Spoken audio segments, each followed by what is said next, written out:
Hi, welcome to InnoPower Minority Business Week. My name is Jason Williams. I'm one of the organizers here at InnoPower and also serve as the Society of Innovators at the Purdue University Northwest in Northwest Indiana. Excited to sit down today with a panel to talk about the Goldman Sachs 10,000 Small Businesses program. This is a program that InnoPower and Recorder Media Group had an opportunity to partner with a couple years ago and continue to work with here across Indiana. Specifically, we're here to talk with the team from Initiative for Competitive Intercity, or ICIC. ICIC drives inclusive economic prosperity and underserved communities through innovative research and programs to create jobs, income, and wealth for local residents. In this case, they're the national outreach and selection partner of Goldman Sachs on their innovative and influential 10,000 Small Businesses initiative. Goldman Sachs 10,000 Small Businesses provides business education, support services, and pathways to capital for growth-oriented entrepreneurs. The program is free for participants and delivered in partnerships with academic institutions across the country. To date, Goldman Sachs 10,000 Small Businesses has in fact served more than 10,000 businesses across all 50 states, Washington, D.C., and Puerto Rico. So the three people we're going to hear from today, first, I want to introduce Monica Chenier. As a senior associate on the Goldman Sachs 10,000 Small Businesses team at ICIC, Monica focuses on the implementation of the program's outreach, recruitment, application, and selection processes. Second, we'll hear from Peter Eberhardt. As a senior research associate at ICIC, Peter utilizes academic and applied practice in both quantitative and qualitative methods to support and lead a number of research projects. And finally, we have Michelle Wainwright. She's a 2019 alumni of the 10,000 Small Businesses program, and she's the owner, founder, and CEO of Cute as a Cupcake Cupcakery and Bake Shop in Maryville, Indiana. So Michelle, Peter, Monica, thank you all for taking the time to join us. Monica, I'm going to start with you. And if you could just provide, I know I provided just the kind of that boilerplate introduction of ICIC and the 10,000 Small Businesses program from Goldman Sachs. Can you provide a little more context to that? Just tell us more about the program and how this partnership between Goldman Sachs and ICIC came to be. Yeah, thanks so much, Jason. We are so excited to partner with InnoPower this week and all year. I think we've been in partnership since 2019 or 2020, and we've been really excited to increase the amount of our Indiana-based businesses in the program. I know each year we have a higher and higher goal of how many people we can include in our program, and we're just really excited to be here today talking with y'all about how you can benefit from the program. And we have a real live alum with Michelle who can talk about her experiences as well. But I'll start with just kind of an overview of ICIC and our involvement in the program. So as Jason said, we do a lot of things, and Peter can certainly attest to that. He's on our research branch. We have several business education programs, and I exclusively work on the Goldman Sachs 10,000 Small Businesses program, which started in 2009 with the goal to increase the employees and revenues of small businesses across America. We have grown to 19 locations now and a national cohort so that everyone in the U.S. can benefit. And as Jason said, people in Guam, Puerto Rico, and Saipan as well. So we have a program for everyone. Michelle went to the Chicago location since she's on the northern side of Indiana. But if you are, I guess I'm not sure what part of Indiana kind of cuts out that 2-hour driving distance, but most Indianapolis people and anyone south of that qualify for our national cohort, which is built to be online so that you can still gain the benefits of the program. And the goal of the program is for you to put together a custom 5-year growth plan all about increasing revenues and creating jobs in your community. And you'll do that after 10 weeks of online or in-person education, depending on if you go to that Chicago location or our national cohort. But every week you're learning, negotiating, marketing, looking at your financials and fully understanding them. We hear from a lot of small business owners, that they got into business not because they love looking at balance sheets, but because they love what they do. And so we help you really take it to that next level and fully understand all the foundational aspects of your business so that you can then hit that next level that you're reaching for. And so, like I said, the goal of the program is for you to put together that 5-year growth plan. And it's all around one specific growth opportunity. So I can't wait to hear what Michelle's growth opportunity was. But the goal is for you to think about your business, get advice from your peers. You'll have a business advisor assigned to you to bounce ideas off of, so that by the time you graduate, you know all the immediate next steps to say, okay, if I have a bookstore and I want my growth opportunity to be putting in a cafe, I'll know, do I need to reach out to a general contractor to expand the place? Do I need to reach out to the bank for a loan? If so, here's the 5 steps I need to do so. Do I need to hire anyone? I probably need a chef or a baker for my cafe. Who am I going to contact? It's all right there in your growth plan, so that by the time you graduate, you'll just be able to say, boop, amazing, I can implement this and grow from there. So I know I just talked a lot.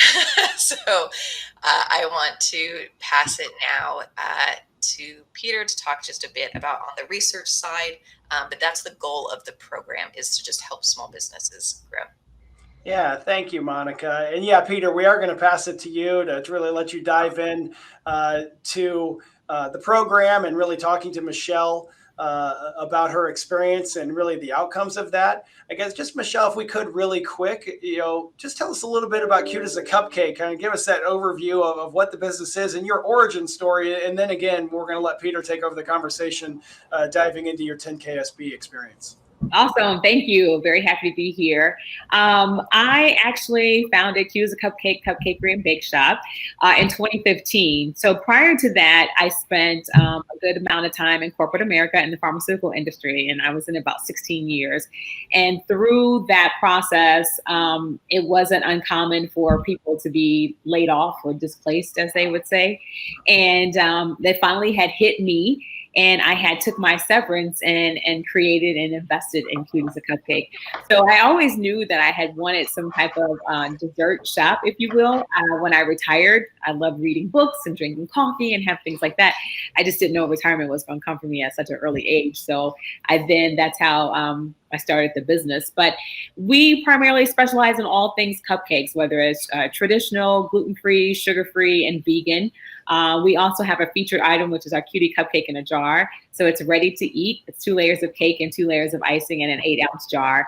And so with that, we've really been able to carve out our niche in Northwest Indiana, and also be able to expand our footprint to be able to connect with people all across the country through our shipping of the jars. But I tell you that through the program, I know we're going to get into that. It was just, it was on time for me, because I do have my master's, my MBA, if you will. But when you are doing something because you're passionate about it, you do, as Molly referenced, sometimes get lost with the other things, whether it's trying to leverage capital, if it's trying to understand how to market your business. I feel like that there was a bit of an advantage having the corporate America background. But when you're a solo entrepreneur, it's a lot of things that you're by yourself trying to learn and understand. And that's where the Goldman Sachs program was just phenomenal. So I look forward to being able to share my experience. But yeah, that is Cute as a Cupcake. Perfect. Thank you so much for that overview. I really want a cupcake now. But yeah, thank you, Michelle, for providing that overview and telling us more about the business. And so, Peter, yeah, if you want to kind of take this over and share a little bit about your work, again, specifically with the research side of ICIC, and then, yeah, kind of take over. Let's talk to Michelle about her experience with the program and some of what your data shows. Great. Yeah, thanks, Jason. Really excited to be here and appreciate the opportunity to talk about our research and really get to talk to Michelle and learn from her about her experience in the program and growing her business. I'm going to start with a little bit of background and overview on sort of the state of Black-owned businesses in the country. These are all national data that I'm referencing, most of them coming from the Census Bureau. They have a special data set called the Annual Business Survey, where they go out and survey random samples of business owners across the country and collect lots of information about their backgrounds, their businesses, how long they've been running their businesses, and lots of interesting questions about financing and capital and management, and we'll get into lots of those. But really, the first thing that the data tells us is that Black-owned businesses are underrepresented compared to the population share that is Black. Only about 2% of employer businesses are Black owned, which is compared to approximately 14% of the population who are Black. And we also know that Black owned businesses on average tend to be smaller. Often, an average of about 9.5 employees compared to 22 employees for non-Black owned businesses. And similarly, revenues also on average are smaller for Black owned businesses compared to their non-Black owned counterparts. And this all in aggregate has a really large economic impact on the country overall. Really great work from Andre Perry and some of his colleagues at the Brookings Institution. They estimate that if we were to help Black owned businesses reach parity with, meaning just mathematical equivalence with the averages that we see in non-Black owned businesses, there would be an additional 800,000 Black owned businesses all across the country, generating almost 6 trillion more in annual revenues and 19 million new jobs. So this is a huge economic issue for the country as a whole, as well as for Black communities and Black wealth and closing the racial wealth gap, which is really what ICIC is all about. So the importance of this issue and the size of this issue touches all of us as we think about the health and vitality of our economy. Stepping back a little bit and sort of thinking about what's driving that, what the data really seem to suggest are that capital and access to capital and financing are the biggest factor. Black-owned businesses are much more likely to report either not applying for loans because they expect to be denied or have higher financing costs, and also are much more likely to rely on sort of higher cost ways of accessing capital, like credit cards and business credit cards. But the data also tell us that it's really doesn't appear to be something like education. In fact, Black business owners are more likely than average to have a bachelor's degree or higher, 60+% of Black business owners compared to 53% overall. And similarly, a lot of those degrees are in fields that you would think of as being sort of high-paying fields. Computer science degrees, engineering degrees, healthcare fields are really common amongst these business owners. So we certainly don't think it is something like broad measures of education. Specific. There's always broad versus specific, like you're learning how to access specific types of capital and things like that. But I think as a broad scale, what we think and what the research perspective is that really we need a big capital infusion for Black communities and for Black business owners to really invest in not just Black communities and Black businesses, but the economy as a whole. So I know I talked for a couple minutes there. I'll pause, and Michelle, would love to hear any reactions to that. Does any of that ring true? Any of that surprise you? No, unfortunately, it doesn't surprise, but it resonates. Like I referenced, I also have my master's. I have my MBA. But access to capital has always been a challenge, for myself and others, and it's making sure that you have the support, right?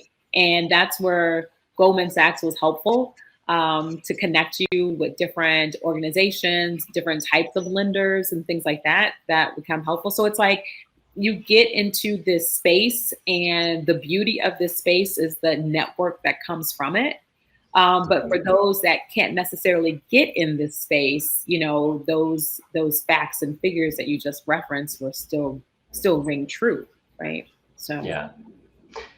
I mean, how has the network that you've built through the program, helped you grow your business? What sorts of examples have you been able to use? It's been incredible. It definitely surpassed my expectations. So coming to the program, obviously I knew it was going to help me rise to a different level of thinking of being an entrepreneur, right? Because again, it wasn't something that I went to school for. So it's a different way of thinking, you know, from being strategic and also being tactical. It's just a different way. And many times, like I said, you're by yourself.